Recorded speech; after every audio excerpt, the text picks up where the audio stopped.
entre 1975 et 1984, au moment où la pensée politique connaît une phase de stagnation, les travaux de Michel Foucault sont venus déblayer les terrains des faux concepts qu'il a encombrés. Dans un cours du 5 janvier 1983, Foucault résume sa stratégie en 2 points. Premier point, substituer à l'histoire des dominations l'analyse des procédures et des techniques de gouvernementalité. Deuxième point, substituer à la théorie du sujet et à l'histoire de la subjectivité l'analyse historique des processus de subjectivation et des pratiques des soi.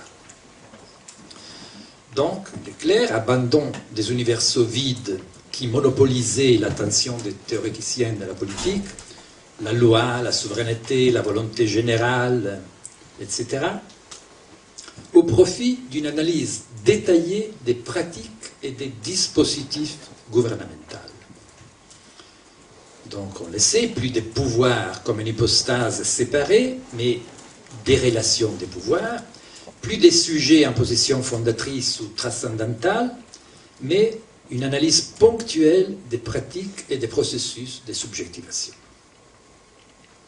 Je crois que si l'on veut saisir ce que a signifié, 15 ans après Foucault, l'apparition des tikkun dans la pensée politique, c'est de ces contextes qu'il faut partir.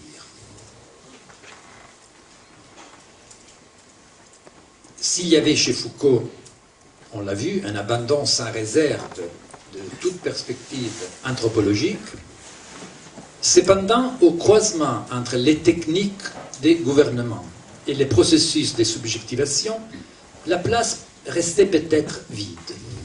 Ou plutôt, il n'y avait dans cette zone, dans la zone où des rencontres entre les techniques du pouvoir et les processus de subjectivation, il y avait peut-être ces figures qu'un texte extraordinaire de 1983, La vie des hommes infâmes, justement appelle des vies infâmes, des ombres sans visage, extraits des archives de police et des lettres de cachet, sur lesquelles la rencontre avec le pouvoir projette soudainement sa lumière obscure.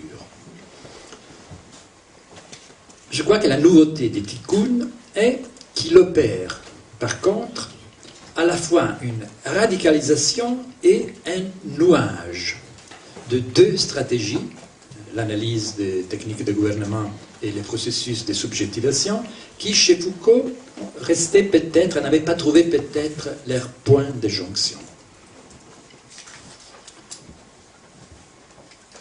Ainsi, si, comme Foucault l'avait montré dans sa microphysique du pouvoir, le pouvoir circule et a toujours circulé dans des dispositifs de tout genre, juridiques, linguistiques, matériels, etc., pour Tikkun, le pouvoir n'est plus que cela.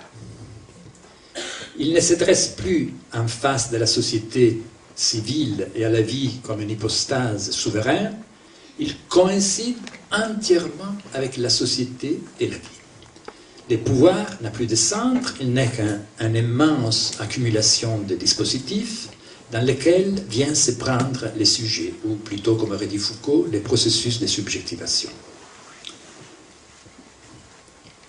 Face à cela, le geste de Tikkun est de nouer, et faire coïncider, même sans réserve, les 2 plans et les 2 analyses que chez Foucault restaient séparés, technique de gouvernement, dispositif de gouvernement, sujet. Il y a un texte dans un des essais qui est publié dans les livres, qui s'appelle Métaphysique critique. Un texte le dit très clairement. Une théorie du sujet n'est possible que comme théorie des dispositifs. Ainsi, toute la recherche dérisoire des nouveaux sujets politiques qui paralysent encore, qui a paralysé encore la tradition de la gauche, la recherche de la gauche, est du coup liquidée. Théorie du sujet et théorie des dispositifs coïncident. Voilà, c'est dans cette zone opaque d'indifférence entre théorie du sujet et théorie des dispositifs qui se situent les textes qui sont là recueillis. Déjà la théorie du Bloom dans Tikkun 1 et dans Tikkun 2, les deux textes majeurs qui sont republiés dans les livres, c'est-à-dire l'introduction à la guerre civile et une métaphysique critique pourrait naître comme science des dispositifs. Il est évident, il me semble, que si on se situe dans cette zone d'indifférence, tous les concepts de la politique classique, État, société civile, classe, citoyen, représentation, etc., perdent leur sens. Mais d'autre part, c'est seulement à se placer dans cette perspective, dans cette zone d'indifférence, que les concepts élaborés par Tikkun, les Bloom, la politique statique, les partis imaginaires, guerre civile, dans le sens particulier que c'est moi dans les textes, tous ces concepts acquièrent leur sens propre uniquement dans cette perspective. Et c'est à partir de cette situation dans une zone d'indifférence que je crois qu'il faut comprendre les pratiques d'écriture, de pensée et d'action qui se jouent dans Tikkun. Oui, quant à l'écriture, oui, Eric l'a déjà évoqué, par exemple, il ne s'agit pas simplement d'une écriture anonyme, bien sûr encore moins pseudonyme ou hétéronyme. Là, on voit bien que les efforts de la police pour attribuer à tout prix un texte à un auteur ou un auteur à un texte ne peuvent pas aboutir. Il n'y a pas d'auteur possible pour ce texte, car il se place dans une zone où le concept d'auteur n'a plus de sens. Le concept d'auteur, Foucault l'avait déjà montré, a marché toujours, a fonctionné dans notre culture toujours d'une façon double. C'est d'une part une figure du sujet, d'autre part c'est un dispositif d'attribution, vous le savez, d'une responsabilité pénale. Or, Julien Coupat et ses amis ne peuvent pas être l'auteur d'aucun texte publié dans Tikkun ou ailleurs, car justement, il se situe d'emblée dans une zone où sujet et dispositif coïncident à tel point que la catégorie même d'auteur ne peut plus fonctionner, n'a plus de sens. Et de même, je crois que c'est seulement si on se place dans la perspective ouverte par Tikkun, par exemple par les constats des guerres civiles permanentes instaurées par l'État, que certains faits macroscopiques dans les pays dits démocratiques dans lesquels nous vivons acquièrent leur sens autrement inexplicable. Par exemple, un fait, je voudrais rappeler quand même un fait qu'on fait semblant d'ignorer. Il suffit d'aller dans une bibliothèque et faire une petite recherche, c'est des textes tout à fait disponibles. Or, les lois en vigueur en France et dans d'autres pays dits démocratiques en Europe sont 3 ou 4 fois plus répressives que les lois en vigueur en Italie sous le fascisme. Et ça, c'est un fait, on ne peut pas discuter. À tout point de vue, techniquement. Longueur des dates, des détentions, voilà, c'est un fait dont on ne parle pas. Un autre fait, bon, on a toujours reproché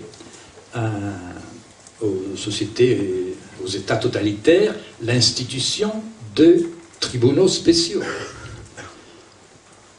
Or, les tribunaux, les juges qui traitent l'affaire d'arnaque, on n'emploie jamais le mot tribunal spécial, mais c'est un tribunal spécial, c'est-à-dire que c'est des juges qui ont été extraits, on ne sait pas comment et par qui, et donc ils constituent un tribunal spécial.